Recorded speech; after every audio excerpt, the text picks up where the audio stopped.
अस्सलाम वालेकुम।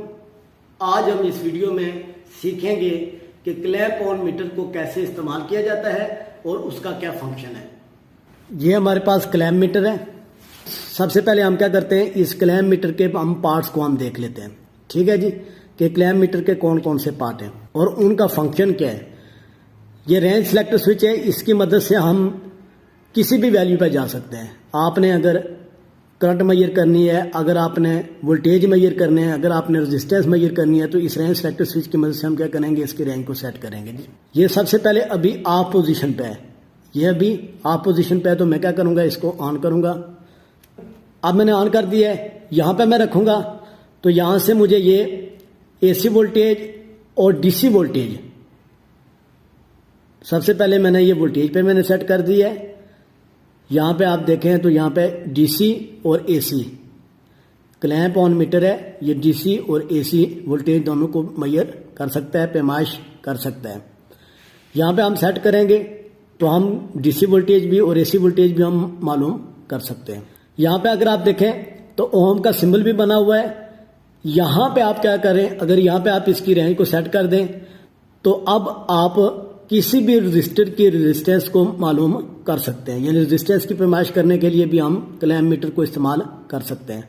उसके बाद आगे नेक्स्ट पॉइंट पे यहाँ पे हम इसको सेट करते हैं तो यहाँ पे आपको एक डायोड का सिंबल भी नजर आ रहा है, आप डायोड को भी आप चेक कर सकते हैं। उसके अलावा एक साथ नीचे आप देखें तो ये बजर का भी सिंबल है, यानी यहाँ से आप कंटिन्यूटी को भी आप टेस्ट कर सकते हैं। अब अगर आप यहाँ पे सेट करेंगे तो यहाँ पे देखें हर्ट्ज लिखा हुआ है, तो लिहाजा ये फ्रिक्वेंसी भी आपको मेजर करके देगा। उसके बाद नेक्स्ट पे चले जाएं तो ये 40 एम्पेयर, ये अब हमें करंट की पैमाइश करके देगा।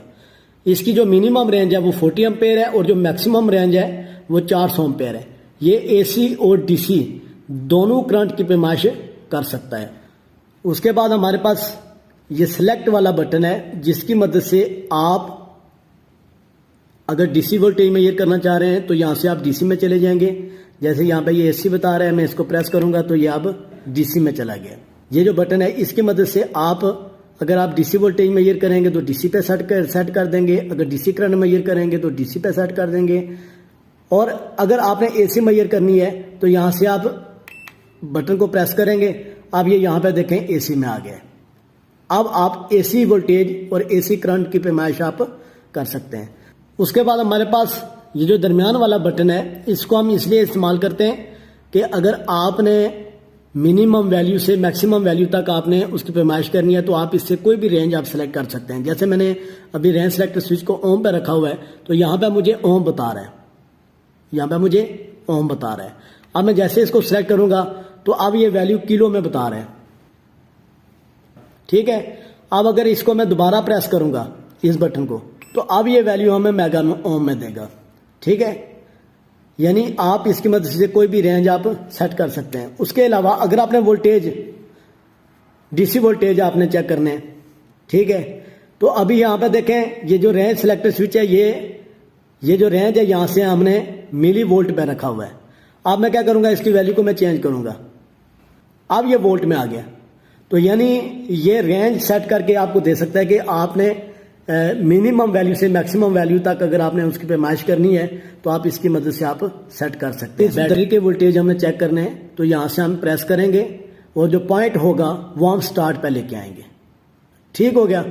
अब मैं यहाँ से मैं क्या करता हूँ, अभी वो एसी में है, मैं सिलेक्ट यहाँ से मैं सिलेक्ट करूंगा, ये मैं डीसी में चला गया हूँ। यहाँ पे देखें ये मिली वोल्ट में है।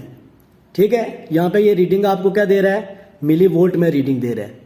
अब यहां से क्या करेंगे, आप इसको सिलेक्ट करेंगे।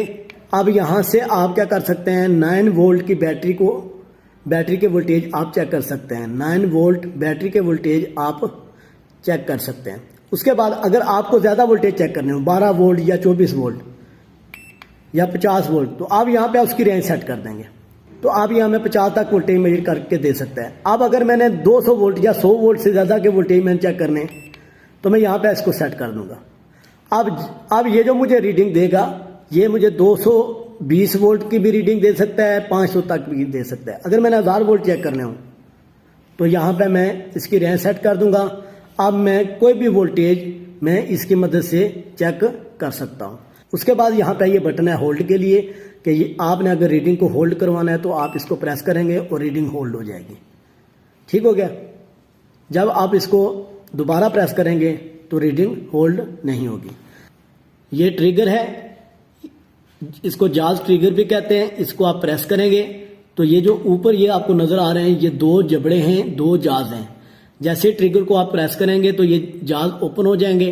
अब आपने जिस भी तार की आपने करंट मालूम करनी है उस तार को इसमें से गुजारेंगे और इस ट्रिगर को छोड़ देंगे। ठीक है जी। इस ट्रिगर को प्रेस करेंगे, जाज ओपन हो जाएगा और जिस भी तार की आपने करंट मेजर करनी है, पैमाइश करनी है, आप क्या करेंगे कि उसको इसके दरमियान में से गुजारेंगे और इसको बंद कर देंगे। यहां पे हमारे पास 2 पोर्ट्स बनी हुई हैं। एक के ऊपर हम फेज कनेक्ट कर देते हैं और दूसरे के ऊपर हम कॉमन यानी न्यूट्रल कनेक्ट कर देते हैं। इसके लिए 2 प्रॉब इस्तेमाल होती हैं। ये मेरे पास 2 प्रॉब्स हैं, एक रेड होती है और दूसरी ब्लैक होती है। रेड जो प्रॉब है, जब आपने वोल्टेज, फ्रिक्वेंसी या आपने रेजिस्टेंस मेजर करनी होगी या डायोड को आपने टेस्ट करना होगा तो आप क्या करेंगे, ये जो रेड प्रॉब है आपने इसको यहां पे कनेक्ट कर देना। ये जो ब्लैक प्रॉब है ये आपने कॉमन पे कनेक्ट कर देनी है। करंट के लिए जब भी करंट की पैमाइश करनी होगी तो हम सिर्फ ये जाज जो है इनको इस्तेमाल करेंगे। ठीक है जी। अब हमने क्या करना है कि सबसे पहले हमने एसी वोल्टेज चेक करने हैं। मैं क्या करूंगा, यहां से मैं सिलेक्टर की मदद से इसको एसी पे लेके आऊंगा, लेकिन इसकी मदद से आप क्या करेंगे, मैक्सिमम रेंज सेट करेंगे। तो इसको मैंने मैक्सिमम रेंज पे सेट कर दिया। अब मैं क्या करूंगा, रेड प्रॉब है वो मैं फेज पे लगा दूंगा। ये मैंने फेज पे लगा दी है। और जो इसकी ब्लैक प्रॉब है ये मैं क्या करूंगा, ये मैं न्यूट्रल पे कनेक्ट कर दूंगा। अब मुझे ये वोल्टेज बताएगा, एसी वोल्टेज, जो कि 233 वोल्ट है। रेजिस्टेंस चेक करनी होगी तो वो आप रेजिस्टेंस के ऊपर आप इसको सिलेक्ट कर देंगे और इसकी मदद से आप रेजिस्टेंस भी आप चेक कर सकते हैं। रेजिस्टेंस की पैमाइश कैसे करनी है, वायर की कंटिन्यूटी कैसे चेक करनी है, इसके ऊपर मैं मल्टीमीटर की वीडियो में बना चुका हूं। उसकी मदद से मैंने रजिस्टर की रेजिस्टेंस को भी चेक किया था और वायर की कंटिन्यूटी को भी मैंने चेक किया था। तो आप मेरी वो वीडियो आप देख सकते हैं। अब हम क्या करेंगे कि इस क्लैंप मीटर का इस्तेमाल करके हमने इस एक तार में से गुजरने वाली करंट की पैमाइश करनी है। इस तार में से गुजरने वाली करंट की पैमाइश करनी है कि कितनी करंट इस तार में से गुजर रही है। ठीक है। तो मैं क्या करूंगा, इसकी जो रेंज है वो मैंने सेट कर दी है 40 एम्पेयर के ऊपर। और यहां से मैंने रेंज जो स्लाइड की मदद से जो मैंने यहां पे सेट किया वो एसी पे मैंने सेट कर दी है। अब मैं क्या करूंगा, इस ट्रिगर को प्रेस करूंगा और इस तार को, ये रेड तार को मैं क्या करूंगा, इसमें से गुजारूंगा। ये मुझे इसकी आप करंट बता रहा है कि 0.51 एम्पेयर करंट गुजर रही है इस तार में से, इस केबल में से। ठीक हो गया जी। अगर हम इन दोनों केबल को इन जाज में से गुजारेंगे तो ये हमें रीडिंग नहीं देगा। क्यों रीडिंग नहीं देगा, क्योंकि जो फेज तार का फ्लक्स है और जो न्यूट्रल का फ्लक्स है, क्योंकि एक साइड से करंट गुजर रही है और दूसरी साइड से करंट वापस आ रही होती है, तो इनके ऊपर जो बनने वाला फ्लक्स होता है वो मुखालिफ होता है, जिसकी वजह से वो क्या करते हैं, एक दूसरे को कैंसिल आउट कर देते हैं। तो रिजल्ट हमें क्या मिलता है, यहाँ पे हमें करंट क्या बताता है, 0 बताता है। जैसे ये चेक कर लें, ये हमें कोई रीडिंग नहीं दे रहा। ठीक है जी। यहाँ पे हमें ये कोई रीडिंग नहीं दे रहा। लेकिन अगर मैं एक केबल की मैं चेक करूंगा तो यहाँ पे ये मुझे रीडिंग दे रहा है। इसकी मैं चेक करूंगा तो यहाँ पे मुझे ये रीडिंग दे रहा है। ठीक है। तो इसका मतलब है आप एक केबल को आप चेक कर सकते हैं। अगर आप अगट्ठी दोनों केबल को आपने इस जाज के दरमियान में रख दिया तो ये रीडिंग हमें 0 देगा, करंट मेजर करके नहीं देगा, क्योंकि ये दोनों के जो फ्लक्स हैं वो एक दूसरे को कैंसिल कर देते हैं, जिसकी वजह से हमारे पास रीडिंग क्या आती है, 0 आती है। अब जब हम एक तार को यहाँ पर रखते हैं, इन जबड़ों के दरमियान में रखते हैं, तो इन जबड़ों के अंदर क्योंकि हमारे पास एक लैमिनेटेड कोर होती है, तो वो जो केबल होती, ये जो हमारे पास केबल है इसमें से करंट गुजर रही है और करंट के गुजरने से इसमें फ्लक्स पैदा होता है, वो इसके साथ लिंक करता है, जिससे इंडक्शन के तहत इसके अंदर ईएमएफ पैदा करवाता है, जिससे करंट चलती है, जो कि हमें यहाँ पे मेजर हो जाती है कि उसमें से कितनी करंट चल रही है।